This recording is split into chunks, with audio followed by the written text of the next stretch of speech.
Innal hamdalillah nahmaduhu wa nasta'inuhu wa nastaghfiruh wa na'udzu billahi min shururi anfusina sayyiati a'malina may yahdihillahu fala mudilla lahu wa may yudlil fala hadiyalah. Asyhadu an la ilaha illallah wahdahu la syarikalah wa asyhadu anna Muhammadan abduhu wa rasuluh. Allahumma shalli ala sayyidina Muhammad wa ala alihi wa ashabihi wa man tabi'ahum bi ihsanin ila yaumiddin amma ba'du. Qala Allahu tabaraka wa ta'ala fil Qur'anil Karim, ya ayyuhalladzina amanu taqullaha haqqa tuqatih wa la tamutunna illa wa antum muslimun. Wa qala aidan fi ayatil ukhra udkhulu fi silmi kafah. Fa qala Rasulullah sallallahu alaihi wasallam kullu bid'atin dhalalah. Alhamdulillah ya, setelah sekian lama kita bersyukur kepada Allah Subhanahu wa taala. Bisa bertemu kembali. Terakhir kita selesai dari pembahasan kitab Fadlul Islam, ya, tentang keutamaan Islam, tentang ajaran-ajaran Islam yang sangat lengkap dan tidak perlu menoleh kepada ajaran-ajaran lain. Harapannya yang telah selesai itu bukan sekedar selesai, tetapi bisa dimurojaah dan diamalkan. Itu yang paling penting. Dan tak lupa kami ucapkan taqabbalallahu minna wa minkum. Semoga Allah menerima segala amalan kita selama di bulan Ramadan. Tak lupa selawat dan salam kita haturkan pada Nabi kita Muhammad sallallahu alaihi wasallam. Masuk kitab baru. Kitab ini berjudul Kun Salafiyan alal Jaddah. Ya, ada kata salafi. Nanti ada pembahasan tersendiri tentang apa itu salafi. Terus kenapa kita diperintahkan jadilah salafi, ya. Nanti ada pembahasan yang tentu supaya kita tidak termakan dengan isu-isu di luar sana, tidak sengeri apa yang dikatakan oleh orang-orang di luar sana. Juga kita bisa mempraktekkan bagaimana salafi yang sebenarnya tidak terlalu galak, ya, tidak terlalu galak, tapi juga tidak terlalu seperti pramuka, di sana senang, di sini senang, ya. Amor kene senang, tapi tidak pernah amar ma'ruf nahi munkar, ya. Kita berlindung pada Allah SWT dari hal yang demikian.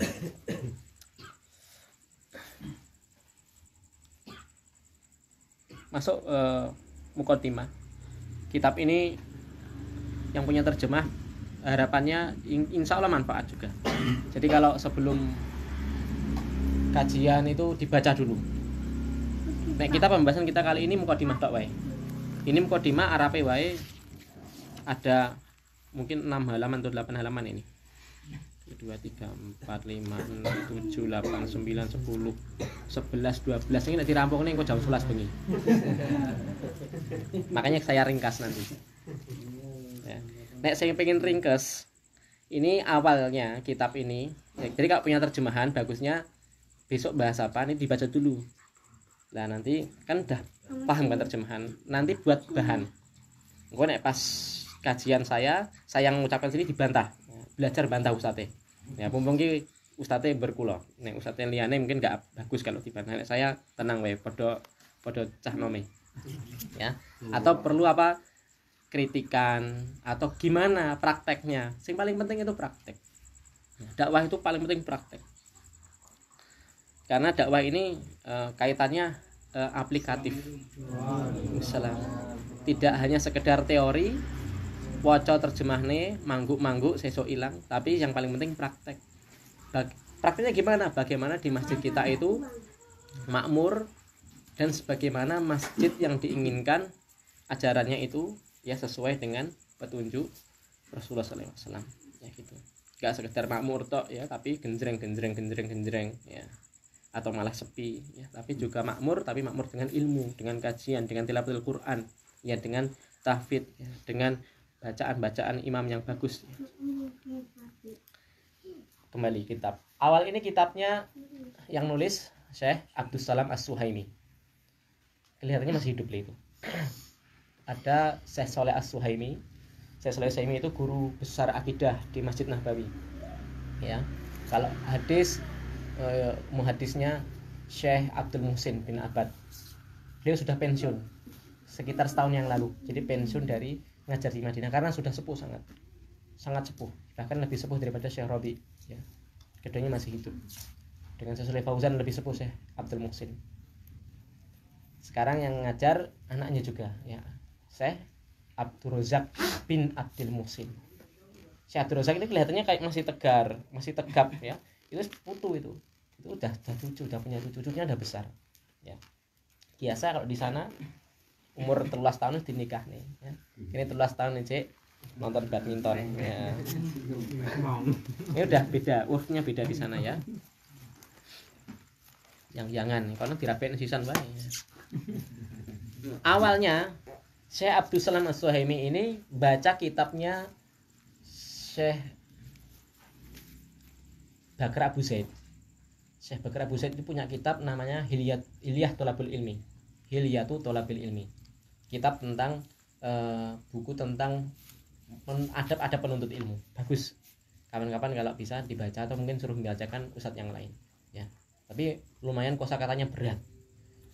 Syekh Bakar Abu Zaid itu kalau nulis kitab pakai kosakata yang berat-berat. Ya, tinggi sastranya itu. Dan kitab Hilyatu Tholabil Ilmi disyarah.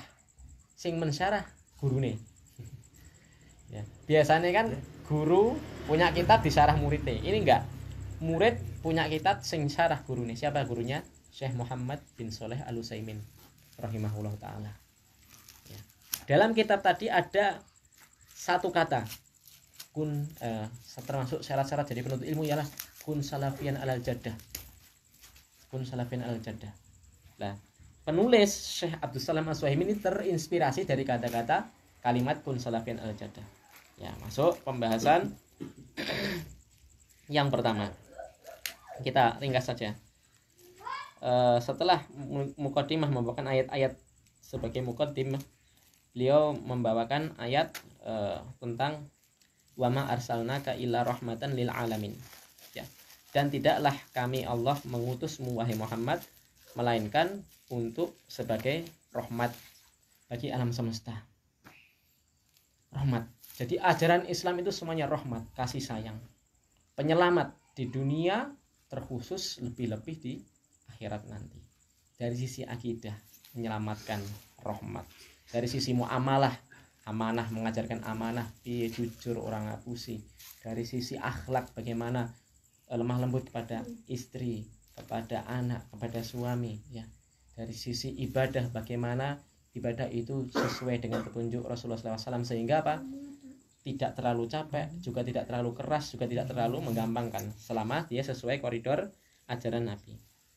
Ya, makanya ini rahmat bagi alam semesta. Kalau Islam itu rahmat, kalau kita ini sayang dengan keluarga kita, sayang dengan teman-teman kita, mungkin teman SMP, teman SMA dulu, teman SD, enek sing ra salat, bahkan ada yang kafir, non muslim. Pengen tidak kita nular nih supaya mereka pengen juga dapat rahmat? Jawabannya tentu pengen seperti itu. Ini rahmat secara luas. Maka rahmat ini ialah Islam yang tentunya sebagaimana dipahami oleh Nabi kita Muhammad SAW. Lalu kenapa ajaran Nabi Muhammad SAW ini merupakan ajaran istimewa? Allah sebutkan dalam ayat berikutnya, wa kadzalika ja'alnakum ummatan wasata litakunu syuhada'a 'alan nasi wa yakunar rasulu 'alaikum syahida. Dan demikianlah kami jadikan kalian, yakni umat Islam, umatnya siapa? Umatnya Muhammad, sebagai umat yang wasaton. Wasaton ialah udulan. Di sini disebutkan udulan, la yamiluna 'alal haqqi la ila guluwin. Ya. Jadi wasaton itu pertengahan. Jadi kita umat Islam itu umat pertengahan. Ya. Tidak cenderung ke kanan, ekstrem kanan, tidak cenderung ke kiri. Ya. Dari sisi apapun. Dari sisi pembahasan al-kabair, dari sisi dosa. Ya, ada sekte namanya Khawarij. Khawarij ini meyakini dosa besar itu kafir. Bahaya ini. Jadi nek ngapusi kafir. Tidak berhukum dengan hukum Islam, kafir. Ya. Walaupun meyakini karena tidak mampu merubah tetap kafir ya. Ya. Tidak ada perincian, pada sebenarnya ada perincian masalah hukum undang-undang itu ada perinciannya. Ya, kalau dia sebenarnya mengakui hukum Islam itu lebih baik tapi dia belum bisa mengubahnya di Indonesia ini, maka orang ini insya Allah ya mendapatkan udzur ya. Dan juga tapi tetap harus diperjuangkan bagaimana hukum-hukum Islam itu ditegakkan dalam bab-bab pemerintahan, munakahat, dalam bab-bab lainnya perceraian itu harus sesuai syariat ya. Juga tidak terlalu ekstrem kiri seperti orang-orang Murji'ah. Orang Murji'ah itu melakukan dosa sebesar apapun tidak berefek kepada iman. Losdol istilahnya. Ya. Apa? Katanya seorang pezina, pelacur itu imannya sama dengan imannya Abu Bakar. Na'udzubillah min dzalik. Kenapa? Karena amalan itu tidak berpengaruh terhadap iman. Dan ini berbalik arah. Yang sitok gampang kafir nih, yang sitok orang efek. Ya. Kita umatnya Muhammad itu di satu, di tengah. Jadi ini tetap musuhnya loro. Karena apa? Ini berlawanan. Ya, sebelum saya lanjutkan, jadi kitab ini nek pengen rampung, jadilah salafi yang sungguh-sungguh. Salafi kuwi ialah ajaran Islam sing diamalni Nabi Muhammad dan 3 generasi. Ya. Siapa? Sahabat muridnya Rasul, tabiin muridnya sahabat, tabiin muridnya tabiin. Telu niki, 3 generasi ini. Ya. Jadilah pengikut Nabi dan pengikut yang 3 generasi ini dengan baik. Wis, kitabnya rampung, tamat. Nah, jadi nek beres kita rampung jene. Ya toh, sak menit rampung kitab. Cuma nanti akan dirinci. Dan salafi itu ialah nek secara bahasa cuma 3 generasi ini. Ulama salaf cuma 3 generasi ini. Ulama setelahnya kalau secara lughah ini bukan ulama salaf, yakni ulama kholaf namanya. Akan tetapi secara istilah syar'i semua orang yang cara beragamanya mengikuti 3 generasi ini disebut salafi. Walaupun dia wong NU, walaupun dia wong MTA, walaupun dia wong Persis, walaupun dia wong Muhammadiyah, selama ngamal iki ora peduli. Tapi sebaliknya, yayasane gede jenenge salafi, tapi amalane mboten, nggih sama saja. Ini kan soalnya suatu cara metode beragama, bukan oknum. Ya, kita harus paham. Jadi kalau ada istilah enek ustad dia manhajnya cara beragamanya salaf, itu satu kelompok yayasan atau tertentu dia berkumpul di situ, kita katakan mereka ini oknum supaya kita bisa adil. Kenapa nek oknum? Nek oknum itu bisa salah atau enggak? Bisa ya, bisa. Jadi jangan terlalu nanti gampang istilahnya kayak sumbu kompor, gampang meleduk. Arab Saudi dulu sebelum atau setelah pemimpinnya itu terpengaruh dengan ajakan oleh Syekh Muhammad bin Abdul Wahab, ya, Raja Saud ya, Raja Saud itu bekerja sama. Dia punya tentara, punya pemerintahan. Syekh Muhammad bin Wahab punya pemikiran Islam dan pemahaman yang bagus tentang akidah. Makanya digabungkan. Setelah ini berdiri maka jadilah Saudi Arabia. Saya katakan Saudi Arabia itu ialah oknum. Jadi bisa salah enggak? Oknum bisa. Jadi ini mana Arab Saudi enek sithik terus jenengan ngudale lah kelo. Kae salafi yo ngono kae. Saudi ngadekne Halloween, wimbo Halloween ra Halloween atau acara opo kan itu kan bukan syariat kok. Wis enek tapi ada yang itu dia apa membela babi buta. Itu bukan Halloween. Orang jeneng Halloween jenenge acarane elek. Jenenge enek sing jilbaban nek semacam iki.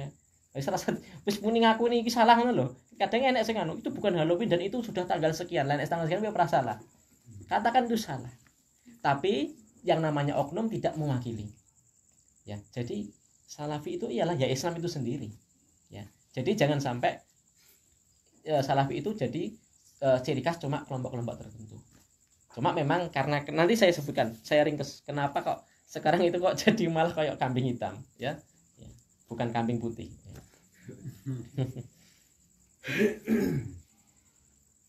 Jadi jangan terlalu aneh ya. Ini oknum. Dan bagus sebenarnya, ya. Jadi kalau enak istilah kita orang-orang pergerakan itu kebaikan atau kebaikan yang tidak terorganisir ini akan kalah dengan keburukan yang terorganisir. Jadi nggak masalah. Jadi teman-teman ya, kalau ada istilahnya kumpulan-kumpulan ustadz mendirikan apa kayak perhimpunan Al Irsyad, ada Ustadz Sofyan Baswedan Solo itu, Ustadz Syafiq itu di Ustadz siapa lagi yang punya HS itu, Abdullah Rai, itu bagus, kita harus komennya bagus-bagus saja, husnudon, dan kita seneng. Tapi sekarang itu zamannya seperti itulah. Oh kalau Ustadz Firanda tuh, Ustadz Baswedan tuh, wah mesti ini apa poin ya kalau ada kesalahan di dalam itu ya udah, itu namanya oknum ya. Tapi yang bagus yang jelas mereka itu orang-orang berilmu. Walaupun demikian namanya orang berilmu, walaupun ustadz yang bermanhaj salaf ya, tetap kita kalaupun kesalahan kita husnudon, dan sebisa mungkin kita nasihati kalau kita punya arah ke sana. Apa nih? Kadang galak-galak. Ini ben loeh contoh ya, ben gampang nih. Tentang Ustadz Muzal Dikri sing lagi panas deh, dicap Ustadz sing istilahnya jelek lah. Kenapa? Ini kayak sufi sing diajari bermasalah hati. Ini termasuk wong sing kurang ajar nih. Nek oleh ditapuk sandal wae lambene. Dia sudah berjasa sebesar apa dibandingkan Ustadz Muzal Dikri? Kalau dia mau adil, kenapa Ustadz Aminur Bait itu tidak juga ditahdir, juga di komen negatif? Nah apa itu Aminur Bait sing dibahas bermalah terus. Gini loh ya, ustadz itu insya Allah kabeh pinter, cuma gak semua ustadz itu menguasai semua fun, gak mungkin. Ayo jenengan sekolah nih, Mas sinten namanya Mas? Edi. Oh Dedi, meh podo ki adik ya? Oh boten. Ini masnya. Oh iya. Kelas pinten sak niki? Pun nyambut kerja. Sing cek sekolah sing pundi? Sarung. Kuliah. Jurusan apa? PGSD. Dhisik SMA ini jurusan apa? IPS. Kabeh pelajaran iso biji 10 kabeh ora? Mboten, enggak bisa. Cuma ustadz nahwu, shorof, akidah, fikih kabeh iso nyampe nih. Enggak ada.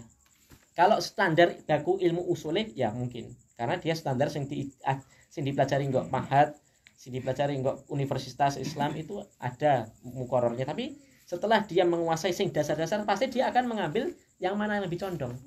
Mas Edi contoh, sukanya hitung-hitungan, masalah duit ya wis dhek belajari fikih waris. Ya. Enek sing Mas sapa iku? Mas Joko ndi? Nah, Oh Mas Joko. iya ini. Kakek tak Mas Joko. Jane kene jane. Mas Joko senengane belajar sejarah. Ya udah dia sinau sirah. Dari sejak Nabi Adam hingga zamane ya para ulama sekarang lah, ulama Nusantara. Dia akan fokus. Makanya kita harus jangan terlalu galak. Umatan basato litakunu syuhada, agar menjadi syuhada, menjadi saksi nanti di hari kiamat ala nas bagi umat-umat selainnya. Karena umat Nabi Muhammad itu umat nomor 1. Dulu di Fadlul Islam apa? Disebutkan hadis tentang umat terakhir tapi masuk surganya paling dulu. Jadi nomor 1 kesimpulannya ialah salaf ialah orang-orang yang mengikuti Nabi. Cara beragamanya, bukan jenenge Nur Arifin As-Salafi, bukan. Nur Arifin As-Salafi atau salat di padha wae ya. Kita harus senang manusia itu mengenal manhaj salaf yang benar-benar salaf. Orang akaran-karan ya. Ya. Secara akidah, metode dakwahnya, akhlaknya, dan mengajak dengan lemah lembut, jangan suka tulisanku di iso bro. Jangan suka membuli. Kadang orang itu bagus jane, kadang amar ma'ruf nahi mungkarnya itu luar biasa. Tapi ki penyampaiannya itu membuli. Niki tak sampaine ben anu ya. Iso luwih bijak di kita di dunia asli atau dunia maya. Enek ahwat iki sing nikah aja anu ya, sing joring nikah. Enek ahwat cadaran telu. Wah, tapi pakai topi, terus foto selfie pokoke ketok ayu ngono lah. Daripada wis cadaran tapi ketok ayu. Terus ada yang membuli. Ini niatnya cadaran ini. Intinya negatif. Seperti itu enggak usah. Kalau dia memang ya bagus, nasihati aja. Atau cukup dia membuat tulisan tentang adab seorang wanita ini contoh aja. Biarkan ya. Jadi mending daripada nek sing wong topinan terus kanggo klambi kanggo kathok. Wani ora mbuli. Ora dibuli paling didelok disekru terus. Jadi kita jangan galak-galak. Saya rasa di Indonesia ini beda dengan Arab. Nek zaman dulu, zaman Imam Ahmad itu nek ngarani wong ya kadang dilokne kethek sisan itu, ya. Kera babi. Tapi kalau orang Indonesia itu bedanya beda orang timur ya. Jadi kalau kita dakwah itu juga diperhalus sithik. Ya. Enggak masalah dilokne kayak ustaz kok omongane berlemah lembut kayak wedi, ustaz lemar-lemar. Ya tidak apa-apa. Ya, memang orang kita itu tidak suka dengan ustaz sing dia tidak suka, orang tua bener enggak suka. Nek suka sing nom-nom lho nek momenen ustaz sing dia niku. Nek wong bapak saya, kakek saya itu juga punya TV parabola, kalau tahu ustaz galak kadang yo ustaz kok nusu-nusu to le, mbok dile sing anu Abdul Zen sing rada seneng nek guyone. Iya. Ya, seperti itu. Walaupun saya yo enggak masalah, memang gawane kok kono ngono setelane enggak masalah nek itu. Nomor 2. Ajaran wasatiyah, pertengahan ya. Maka tetap akan bergesekan dengan ekstrem kanan ekstrem kiri. Masalah dosa besar, masalah takdir nanti ada. Masalah takdir nanti dia berseberangan dengan sekte Jabriyah dan sekte Qadariyah. Nanti lain kali insya Allah dibahas ya. Makanya tetap akeh musuhe. Lah, akeh musuhe niki nek mana dhewe ora lemah lembut tambah entek. Makanya kita harus menyampaikan dengan lemah lembut, wajah dilhum billati hiya ahsan, dan bantalah dengan cara yang terbaik. Umatan wasato, umat yang pertengahan yang mudah. Ya, ora terlalu ekstrim, ora terlalu menggampangnya. Contoh ya, kita mudah misal ya sing baru ini ya, masalah penentuan tanggal 1 Ramadan atau 1 Syawal. Mudah. Dalilnya itu gampang. Pokoknya sumu liru'yati waftiru liru'yati. Pokoknya dengan lihat lah, mbok lihat nggo teleskop apa jenenge buku diuntel-untel apa nganggo alatnya apa, pokoknya lihatlah. Mbok nganggo sing teleskop sing terbaru tercanggih, pokoknya lihatlah. Fa in hum alaikum fa akmilu al-iddata. Ya, salasina yauman. Kalau tidak kelihatan, tertutup mendung nopo-nopo, maka genapkan 30. Rumusnya berloro kuwi. Gampang, ya. Nek ketok ya sesuk dadine wis tanggal 1. Nek rong ketok ya wis digenepne. Ora usah ngitung jelimet. Toh demikian, kita juga harus menyampaikan kepada teman-teman saudara kita dari Muhammadiyah dengan lemah lembut langsung. Muhammadiyah kemin terlalu bid'ah. Wah, ngoperang nih. Kalau kita tahu kita itu rahmat, bener. Kalau kita pengen kebenaran diterima, maka sampaikan dengan cara terbaik. Sing kena gue contoh apa tuh? Pulpenmu Mas. Niki pulpen. Mau tak kasih ke Mas Edi. Sopan enggak? Marah enggak? Terus itu enggak? Pulpen harganya 1 miliar loh. Tetap apa? Tersinggung. Walaupun harganya 1 miliar. Tapi pulpen regane saya wujud jujur 100. Sing tuwer-tuwer gitu. Kalau Mas ngapunten, diterima enggak? Seperti itu. Kebenaran itu indah. Jangan diperjelek dengan cara yang tidak baik.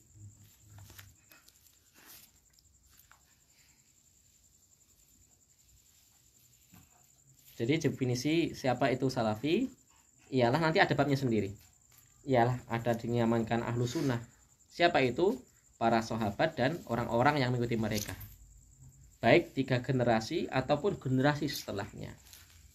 Makanya kalau mau sebenarnya gampang, nanti ada. Kenapa kelompok-kelompok itu berbeda, piye carane ben iso akur, nanti ada caranya. Berkata Syekhul Islam Ibnu Taimiyah ya. Wasatun al-Islam menjelaskan tentang salaf ini, tentang ahlus sunnah ya. Islam itu ialah wasatun fil nihal kama anna milata Islam wasatun fil milal. Jadi pertengahan wong Islam, wong salaf itu ya, orang yang komunitas, ya, masyarakat yang pertengahan, ya. Nah, istilah orang sekarang moderat, bahasanya moderat. Tapi juga apa? Sebagaimana dia juga pertengahan dalam sebagai agama, sebagai ajaran tuntunan manusia. Wa minal ma'lumi anna ahla sunnati wal jama'ati min huwa hum ashabur Rasulillah sallallahu alaihi wasallam wa hum tabi'una lahum bi ihsan wa man sara ala manhajihim. Ya. Wa salaka tariqatihim ila yaumiddin. Ini disebutkan definisi Ahlussunnah wal Jamaah. Siapa? Mereka ialah para sahabat Rasul dan orang-orang yang mengikuti mereka dengan baik, bi ihsan, dengan baik. Dan siapa saja yang berjalan di atas manhaj, yakni di atas metode cara beragamanya. Arep lambine batik nganggo jubah apa? Enggak masalah. Jadi tidak terwakili dengan carane nganggo apa. Nek saiki kalau nganggo jubah niki cuma sekedar apa? Ya pengen nganggo wae. Jadi enggak ada kaitannya, ya. Kalaupun nganggo batik ya sama saja, ya. Karena wala alam, ya, saya lebih mengikuti pendapatnya Syekh Muhammad bin Shalih Utsaimin. Ya, jadi baju itu ialah kembali kepada tradisi, ya, khusus laki-laki, ya. Jadi selama yang menutup aurat sudah, insya Allah itu juga termasuk pakaian yang bagus. Lah kenapa kok dadak dijenengi Salafi Ahlussunnah Jamaah lha ngopo to? Nah, ini alasannya. Dikarenakan semakin munculnya, bertambahnya kelompok-kelompok senyeleneh-nyeleneh. Apalagi bahkan sejak zamannya Nabi itu sudah muncul pentolan-pentolan nenek moyange wong Khawarij, sinten namine? Dzul Khuwaisirah. Niki Nabi dikatakan enggak adil. Terus diperingatkan, ditahdir sama Nabi, kelak dari keturunannya orang ini akan muncul orang-orang yang keras, yakni orang Khawarij. Dan muncul tenan akhirnya di zamannya Abi Thalib, ya, sampai sama Ali bin Abi Thalib itu dibunuhi. Tapi sebelum dibunuh dijak diskusi, ya, hati-hati, ya. Jadi dibunuhi, diperangi, posisinya Ali bin Abi Thalib bukan pimpinan ormas, tapi sebagai khalifah. Jadi yang berhak memerangi, mengadakan hukum had, hukum rajam itu pemerintah, nggak boleh swasta. Jihad nggak boleh swasta, ya. Semua dipimpin oleh penguasa, ya, khalifah.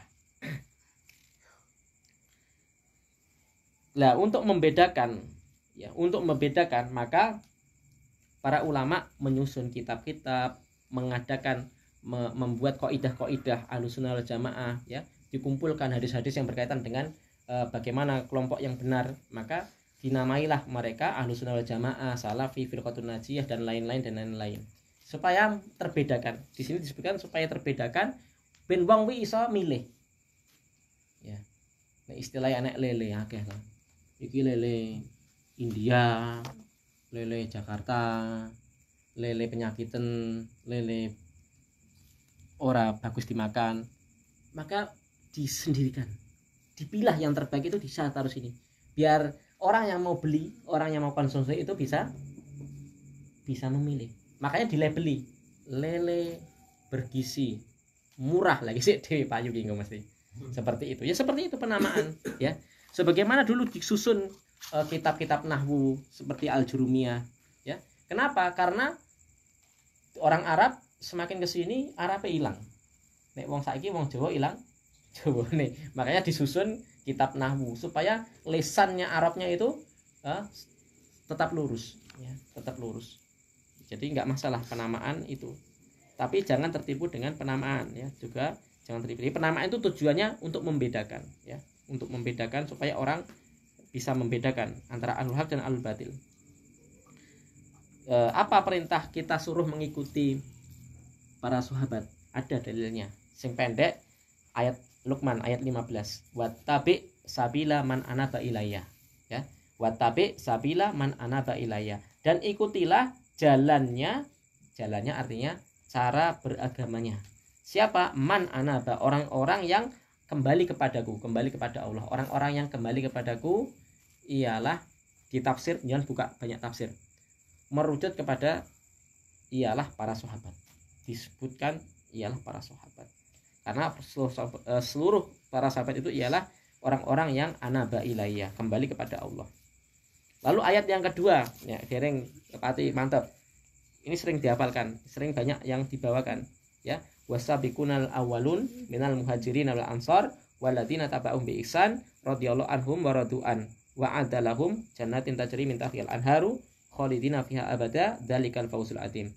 Surat Taubah ayat 100. Itu sering dibawakan. Ya bagusnya kitab ini ayat-ayat yang tertentu dihafalkan. Jadi bagus untuk disampaikan kepada umat, ya. Orang-orang yang terdahulu yang awal-awal ngopo? Awal-awal masuk Islam. Dan siapa? Dari kalangan muhajirin. Muhajirin siapa? Penduduk mana? Mekah yang hijrah ke Madinah. Wal ansor siapa? Orang-orang Madinah. Dan orang-orang yang mengikuti mereka dengan baik. Siapa ini? Termasuk kita kalau kita bisa ngikuti. Piye carane? Ya maca sinau, mengkaji.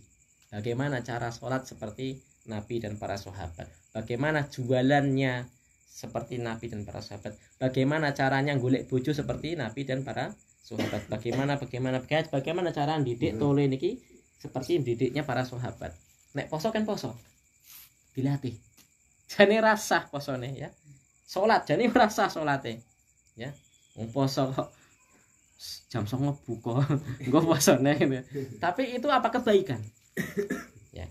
Iku nek wong Jawa jam 09.00 pas manuk podang dari. Nek wong Arab sana para sahabat ya puasa beneran, ya. Tapi kalau sore itu dibuatkan mainan. Ya. Kalau wis nangis dikai pak mainan kon dolanan. Ya. Nek saiki yo istilahnya wah nek wong saiki kan canggih ya. Kayak HP kok IPS 5 itu. Pake malah melu. Nah, itu para sahabat seperti itu mendidiknya, dijak sholat, dijak puasa, ya. Biihsan, maka merekalah yang termasuk ayat ini. Apa balasannya kalau mengikuti dengan mereka dengan ihsan? Radhiyallahu anhum wa radu'an. Maka Allah akan meridhoi mereka. Sing duwe surga niku Allah napa Firaun? Allah, ya. Nek njaluk surga njaluk sapa? Allah. Nek Allah ridho njaluk apa diparingi mboten? Mboten. Lan jenengan pengen diridhoi napa mboten? Pengen, ya wis. Ikuti. Maka Allah ridho kepada mereka dan mereka ridho kepada Allah. Nek wis ridho disediakan bagi mereka sungai. Ya, kok sungai? Surga yang mengalir di bawahnya sungai-sungai. Lagi salah terjemah Ustaz. Yang nanti kekal selama-lamanya, itulah kemenangan yang besar. Mas Inten. Mas Eko. Garwane pinten, Mas? Baik. Tunggal. Wis tau nembung bojone rapine. Njaluk bojone. Atau guyon wae. Wis tau nembung njaluk. Wis tau rong. Ya ora enek ora dikandakne tenang wae. Non? Dereng nate. Lah enek dhewe karepan mboten? Dereng kepikiran tenane. Setelah malah kepikiran niku. Lah nek tenan. Ya, setelah ini malah kepikiran niku benar. Dereng kepikiran banyak sebabnya gak bisa disebut nih. Umpamane enek toko tenan njaluk seneng jenengan kanca SMA. Nah. Soale tergila-gila. Ngaji yoan, solehah, hafid Quran, mora nang omah. Pengen jadi yang kedua. Kira-kira bojone ngoleh ora?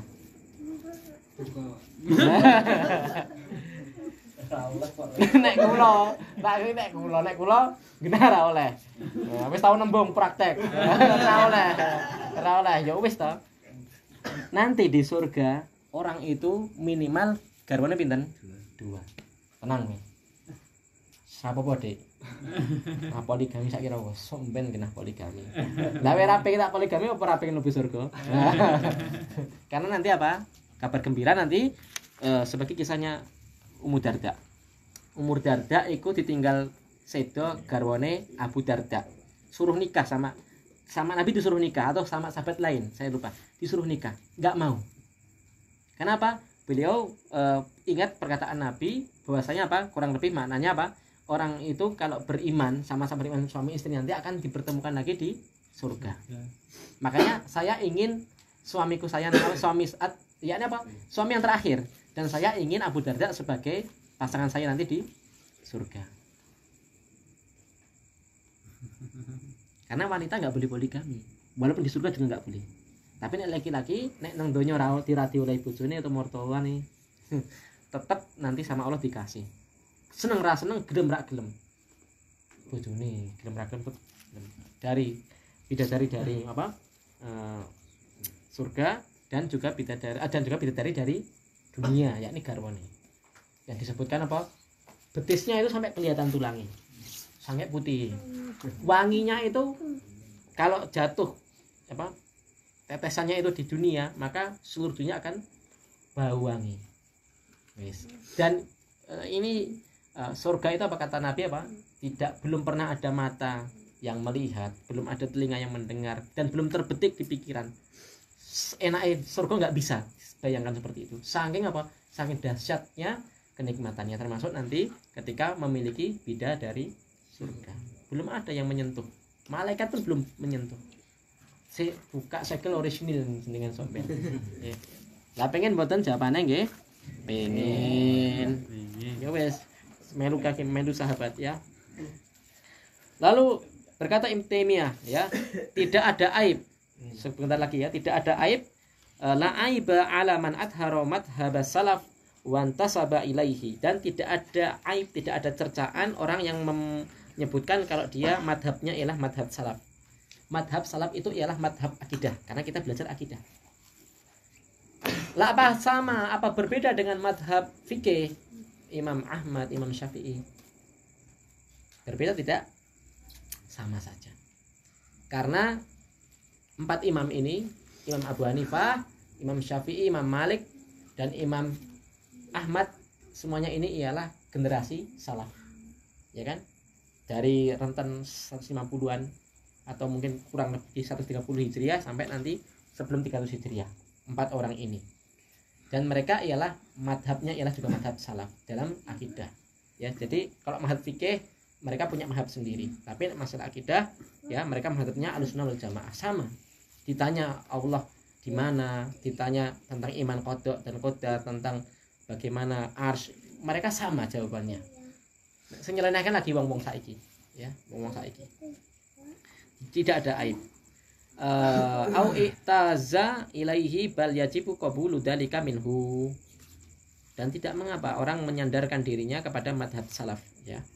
Madhab manhaj itu sama sebenarnya, ya. Tapi kalau madhab itu lebih condong kepada masalah fikih. Ya, kalau istilah manhaj itu lebih umum, global ke masalah akidah. Fa inna madhab salaf la yakunu illa haqqan. Dan tidaklah madhab salaf itu tidaklah ada kecuali kebenaran. Aslinya semua di dalam madhab salaf itu isinya benar tok. Madhab salaf, manhaj salaf. Nek wong iki dereng tentu. Sama dengan Islam. Islam itu enek salah ya ora? Ayo. Boten, tapi nek Islam enek salah ya boten? Enek nyatane Islam haji yo nyolong lho. Wis haji yo ngurangi takeran. Ya. Salat 5 waktu. Untuk bandangan doro ya dibeleh malahan. Loh, enek lho seperti itu. Ya. Salat njawili tanggane enek. Tapi sing disalahnya apa Islamnya? Enggak, tidak. Tapi orangnya. Ya sama seperti salaf itu sama. Jadi salaf Islam itu sama ya. Tapi lebih khusus lagi salaf itu ialah ajarannya 3 generasi tadi. Kesimpulan aja. Wis entek waktu nih. Muncul penamaan ya itu untuk memudahkan berdakwah, untuk melabeli biar umat itu bisa tahu, bisa milah-milah ya. Maka para ulama menyusun kitab, membuat kaidah-kaidah yang memudahkan untuk dipelajari, seperti tauhid yang 3. Ada yang ulama menyebutkan tauhid 2 ya. Zamannya Imam Al-Qayyim itu tauhid cuma 2 ya, tapi intinya podo. Bahkan kalau kita kerucut siji ora apa-apa, intine ojo sirik, wis kuwi tok asine. Ya. Jadi membagi antara tauhid rububiyah dan uluhiyah itu sebenarnya sesuatu yang secara dalil nas memang enggak ada, tapi secara penelitian itu bersumber dari ayat sendiri. Rububiyah kan kaitannya kalih penciptaan Allah. Atau apa Allah menciptakan, Allah menciptakan, Allah memberi rezeki. Kalau itu tadi af'alullah, Af'alullah itu namanya tauhid rububiyah. Kalau af'alul ibad, perbuatan hamba terhadap Allah, itu ialah tauhid uluhiyah. Apa kewajiban perbuatan hamba sebagai hamba kepada Allah? Yakni beribadah. Maka nggak boleh memberikan tauhid uluhiyah kepada selain Allah. Jadi ben memudahkan kuwi intine wis rasane nyebutnya 3 kuwi nek protes. Penting kuwi aja syirik, nyembah Allah dah bener. Berikutnya, lalu kenapa saat ini muncul fitnah sing jare Salafi Wahabi? Nah, yang pertama sunatullah. Ya nek wis berusaha wis minimalisir istilahnya Pak mobil wis walon-walon ya. Jualane nggo jalan-walon, ndak bani cek bocor. Icik ngeronjal bojone protes. Alon-alon to Mas. Ya wis sunatullah. Ya. Itu bukan kalau kita sudah berlemah lembut tapi nek sing musuh ya udah itu sunatullah. Karena namanya orang itu nggih apik elek tetap dirasani. Aku ndek ben ra salat Mas sing rasane mau pirang-pirang aku nang salat lho malah dilokne dengaren. Ya yo salah terus itu. Yang kedua, sikap yang berlebihan dan terlalu keras, tidak mau dakwah di masyarakat, suka eksklusif kelompok koncone tok. Lah ini akan menjadi bahan bagi yang orang-orang tidak suka. Alah kayak pengajian nek dikwai salam, nek diresemi merengut bae. Nek karo ketemu kanca sak pengajian bulelelele. Jadi orang yang paling berhak untuk mendapatkan buah dari dakwah ini ialah pertama keluarga. Yang kedua ialah keluarga yang rumahnya sekitar kita. Kemudian ialah sekitar kita. Kemudian ialah jamaah masjid kita dan masyarakat kampung kita. Sesuatu yang baik, tidak ada tercampur perkara-perkara syirik, ikut. Ya. Wong mantenan syirik mboten. Ikut aja, nggak masalah ya. Nah nek joget inul Mas ya. Ya wis minggir nek gue. Ya. Tapi kalau sekedar tip itu nggak apa-apa, ikut saja ya, nggak apa. Karena memang musik itu sesuatu yang sangat sulit dihindari zaman ini. Tapi sebisa mungkin kita ngasih contoh ya, musiknya dikasih nasid, pakai nasid ya. Kan nasid yang tanpa musik kan ada kayak nasidnya Misari Rosid itu banyak ya. Dilatih, diajari kan banyaknya. Ya nek anjuran langsung ngubah tanpa nasid mau menang wong malah iki acara apa iki kok mau menang lah kok masa kematian malah enak ngajine lho malah. Ya tapi kalau memang nek saya pribadi walaupun ada musik ya tetap datang di situ ya selama orang mikul nek penyanyi ini loh ya nek penyanyi mikul rock sak mene janganlah ya malah nang ngarepe ndelok jangan. Karena apa? Karena ya kita itu loh sesuatu yang susah dihindari. Nanti jenengan dibalekne yo bingung loh. Lah ora teko ngapa to, Lek? Lah nek musike. Lah kowe karo bojomu. Kae nang mitra setel musik dangdung ya blonjo. Nah, jenengan piye jawabe? Lah kuwi butuh lahir mangsamu. Kuwi dijaluki tulung tanggamu kan jagonge ora butuh. Makanya tapi kalau ada teman-teman yang istilahnya tetap tidak mau akan ada musiknya tapi nanti datangnya setelah selesai ya monggo. Itu ada beberapa pendapat yang dari kalangan ustaz berbeda. Ya. Lalu mengingkari kita itu banyak. Ini kenapa muncul fitnah dijadikan kambing hitam ini tadi eksklusif, tidak mau gabung pada perkara yang mubah. Ya. Nek khotbah suwe nek sambatan ya cepat. Nah, cepat mulai tekone keri cepat mulai. Berngodak ngadeg tok. Walang kerek karo mandori. Lalu mengingkari perkara yang tidak perlu diingkari. Seperti apa? Contoh, kita mengingkari orang-orang yang belajar madhab. Tidak usah. Ya jadi orang belajar madhab itu memang suatu cara ada dibenarkan dan dibolehkan ya. Imam Nawawi beliau bermadhab Syafi'i. Ibnu Rajab Al-Hambali beliau Hambali. Imam Ad-Dhahabi Syafi'i. Jadi masalah. Ibnu Abdul Bar Al-Maliki ya. Ibnu Abil Is Al-Hanafi. Jadi secara fikih memang beliau berbeda-beda, tapi secara akidah sama, yakni akidah salaf. Ya, akidah salaf. Siapa akidah salaf itu? Ialah para sahabat. Contoh lagi nanti engko wayahe orang 24 juga bingung masalah golput ra golput.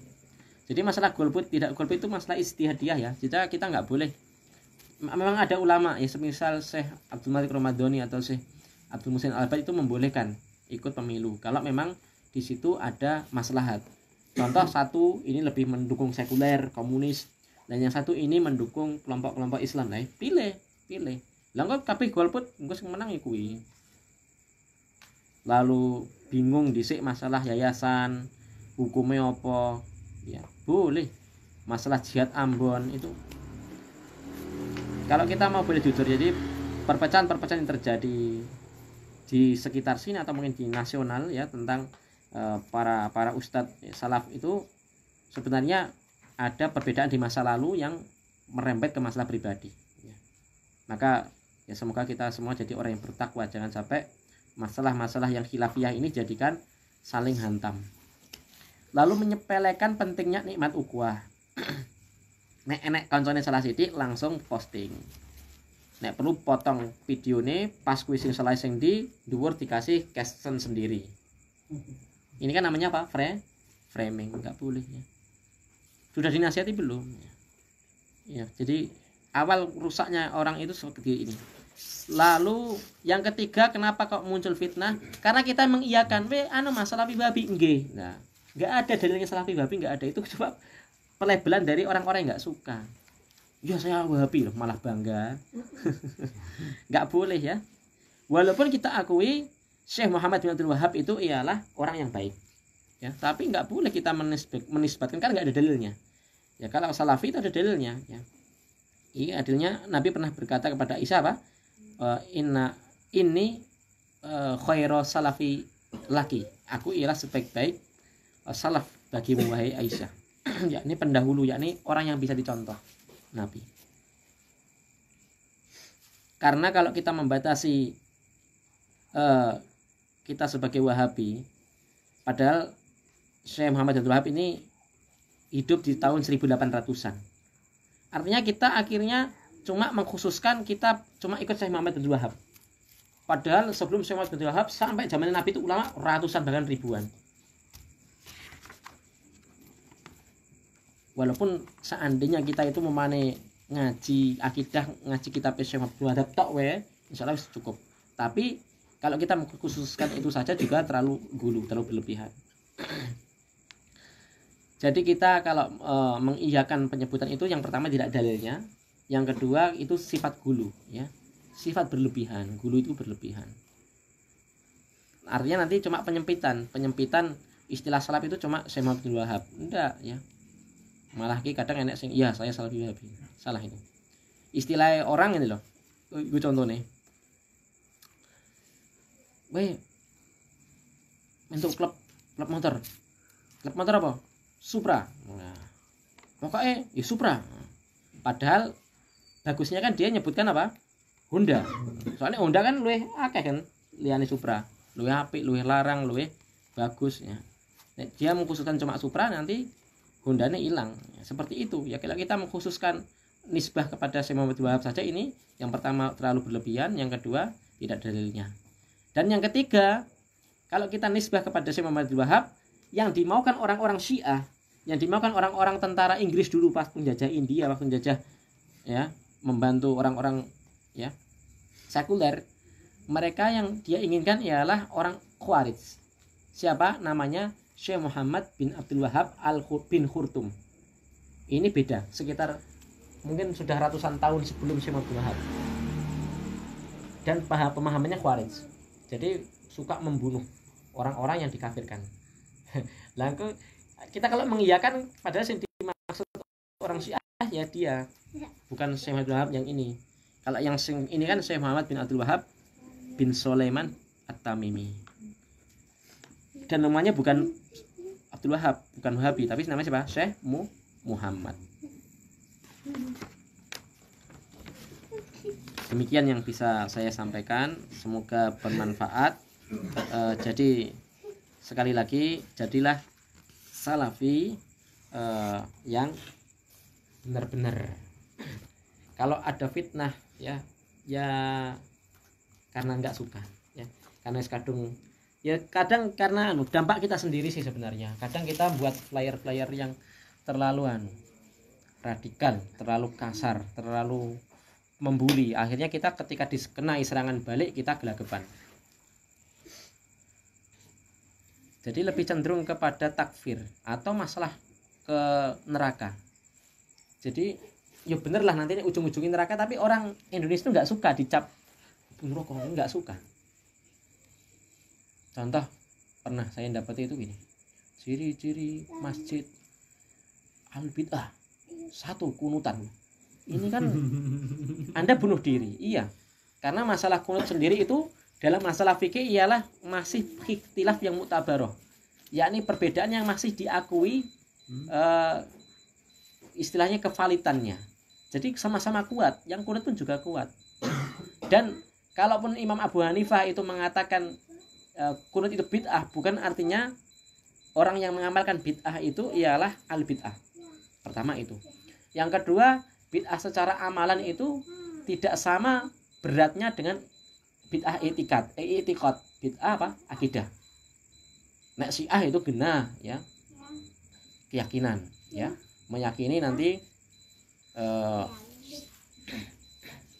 kalau Ali demikian ya, seperti Tuhan ya, atau melebihkan Ali dibanding Nabi Muhammad ya. Itu jelas-jelas satu kekufuran, atau mengkafirkan para sahabat ya, itu bentuk-bentuk kekafiran.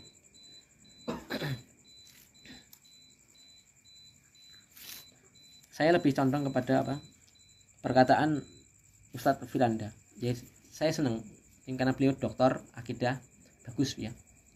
Jadi kata beliau, ada yang pernah menukil, saya pernah baca juga, orang yang terjatuh kepada amalan bid'ah itu tidak bisa dicap langsung ahli bid'ah. Bisa jadi karena dia ikut-ikutan ya, bisa jadi karena dia salah ijtihad ya.